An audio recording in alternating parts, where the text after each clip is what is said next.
Bonjour à tous, on se retrouve lundi à Clairefontaine pour le prix Schönbrunn, un handicap réservé aux femelles, un handicap très ouvert. Et pour décrypter cette épreuve, j'ai à côté de moi François. Bonjour François. Bonjour Christophe, bonjour à tous. Pas facile ce handicap. Non, pas facile. Ils sont 16 au départ. On peut le dire tout de suite, je pense que les 16 peuvent gagner. Pas d'impasse dans cette course, vraiment très difficile. Tu as refusé de te mouiller. J'ai refusé de me mouiller. Complètement. J'aurais quelque chose à dire derrière, mais en tout cas pas d'impasse claire et nette. D'accord. Alors je crois que tu as mis en tête de ton pronostic ton coup de cœur. Oui, j'ai mis mon coup de cœur à Lola. Bon, faut avoir le cœur solide avec cette pouliche des Lelouch, car c'est l'éternelle note. L'éternelle note, c'est ça. Voilà. Elle est à l'arrière-garde pendant tout le parcours. Elle finit. La dernière fois, c'était encore très bien. C'est souvent très bien. La dernière fois, c'était sur 1800 mètres. Là, c'est 2200 mètres. François, justement, c'est mieux. Je crois qu'on va regarder la course référence tout de suite.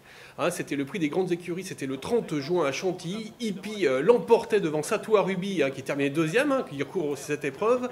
Codan terminait un petit peu au bout du rouleau et allait se casser septième. Et à l'extérieur, on avait vu Alola. Lola plutôt, qui terminait très plaisamment à l'extérieur. Blanche, top violette. Voilà, et tout en retrait, bon, on ne voit peut-être pas sur l'écran, mais c'était Fiamela qui courait décevante un petit peu lors de cette course. Alors, Alola, bon, on espère qu'il y aura du train, hein, c'est une attentiste. C'est une attentiste, il faut qu'elle ait un bon parcours. Bon, je disais la distance, c'est mieux 2200 mètres. La dernière fois, elle a été raccourcie, 1800 mètres, on l'a vu, voilà, elle était prise de vitesse au début de la ligne droite. Elle est venue bien finir. Voilà, à mon avis, elle en gagnera un jour ou l'autre, et pourquoi pas celui-ci sur 2200 mètres. On peut espérer lundi à Clairefontaine, ouais. Moi je suis assez confiant. Ensuite, je crois que tu as mis en deuxième position ta base, et c'est une bonne base, il me semble. Oui, Miss Rylink. Là, ça a terminé troisième d'un bon KT à Maison Lafitte. Elle est bien placée dans le bas du tableau, associée à Maxime Guillon, corps de 4. Voilà, je pense que dans cette épreuve ouverte, avoir une petite base un peu logique et solide, voilà, le 16, alors, Miss Rylink. Miss Rylink qui vient de devancer My Sweet Lord, qui a terminé deuxième du quintet à Chantilly jeudi. Voilà, moi je pense que ça apporte des garanties. Moi, surtout ce que je redoute, c'est qu'on est d'accord sur les deux premiers, et ça n'augure rien de bon. On va pas être d'accord sur la surprise. Non, la surprise, alors je crois que la surprise, on y va, je crois, parce que tu as été très régulier. Hein, coup de cœur en premier, la base en deuxième, et la surprise en troisième. La surprise, c'est Chic Fabrique. Chic Fabrique. Bon, ces dernières performances ne sont pas terribles, mais alors la dernière fois, moi j'ai adoré à Longchamp, c'était vraiment très bien. Elle a fait son parcours en dedans. Pour moi, c'est une note, et voilà, les pensionnaires de la team Lerner sont en forme. Exact. Marc Lerner est en forme. Voilà, je sais pas, je le sens bien. Attention, c'est une pouliche de bon terrain. Ça annonce un peu de pluie à Clairefontaine, mais ça ne va pas lui faire peur. D'accord. Puis je pense que d'ailleurs, tu as fait un prono de pouliche de bon terrain ou de jument de bon terrain. On le verra plus tard. Donc d'ailleurs, avec le. Je suis au courant de la météo. Cette Ultima Bella, ça, tu l'as placé en 4e position. Oui, ça vient de gagner un quintet à Vichy. Pénalisé au poids, mais bon, voilà. Toujours là depuis des. C'est extraordinaire sa musique. Ouais. Puis généralement, quand on cherche son quintet pendant très longtemps et qu'on le gagne, parfois on en gagne un deuxième derrière. C'est ce qu'on lui souhaite. Ensuite, donc, en 5e position, Fiamela. Alors, Fiamela, c'était mieux à Vichy la dernière fois. C'est souvent tout l'un ou tout l'autre avec Fiamela. C'est pareil, elle est expérimentée dans les quintets plus. Voilà, bon, cette fois, pourquoi pas, elle a d'expérience, et ça peut jouer son rôle aussi dans cette course. Exactement, puis voilà, face aux femelles, on la connaît. Hein, oui, c'est une chance vraiment régulière. Exactement. Plus pour les places, parce qu'elle n'a pas beaucoup de marge de manœuvre, mais une chance régulière. Alors ensuite, tu as mis en 6e position Next One. Next One, alors c'est la super forme. Hein. Depuis le début de l'année, pas de faux pas, extraordinaire. Donc ça a super bien gagné à Maison Lafitte dans une seconde épreuve.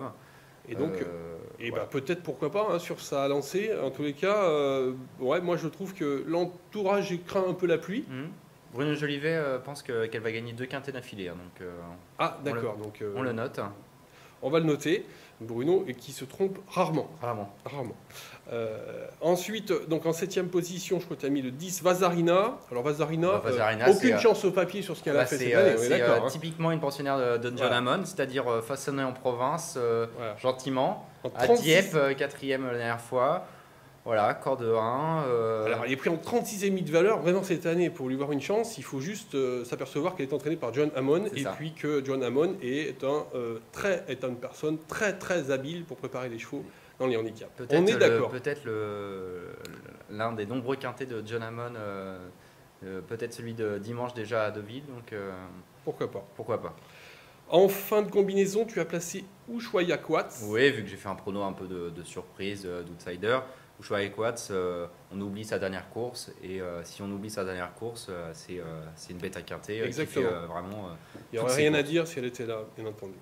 Moi, je note quand même qu'il y a une grosse impasse. Hein, il faut le dire quand même, parce que Satoa Ruby, deuxième d'arrêt son quintet, avec un parcours en or. Hein. Mais bon, je vois pas pourquoi elle n'aurait pas encore un parcours en or, puisque Stéphane Pasquier, corde 3. Bon, c'est vrai que voilà, c'est peut-être plus c'est une femelle de 7 ans. Hein, elle sait lire et écrire, on dit ça. Hein. J'ai pas mis non plus Codan le 11, alors que l'avant-dernière fois c'était très bien. J'ai pas mis non plus l'As Today in Paris avec Christophe Soumillon qui font le. Pas beaucoup de marge de poids quand même à ce non, mais bon, voilà, les rougets dans les quintés, c'est possible. J'ai pas mis Villaka. Si on met Today in Paris, il faudra mettre Villaka. Exactement. Ils ont que des lignes ensemble. Faut faire des choix et puis. Bon, bah, on mettra ça pour un meilleur regret. Tu as fait des choix, donc on va récapituler ta sélection. Donc le 8, c'était Olola, le 16, c'est Miss Railink, le 12, c'est Chic Fabric, le 7, Ultima Bella, le 6, Fiamela, le 13, Next One, le 10, c'est Vazarina, et enfin le 3, Ushuaïa Coates. Un conseil de jeu pour nos internautes. Chant total. Chant total. Non. Chant total. le 8 en couplet gagnant, placé sur le 16, Miss Railink, le 12, Chic Fabric, le 7, Ultima Bella.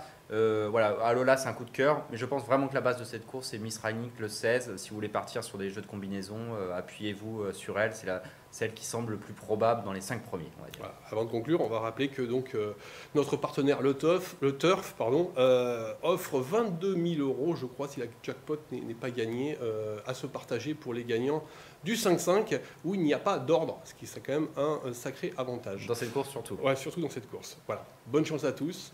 Et à bientôt. Merci, au revoir.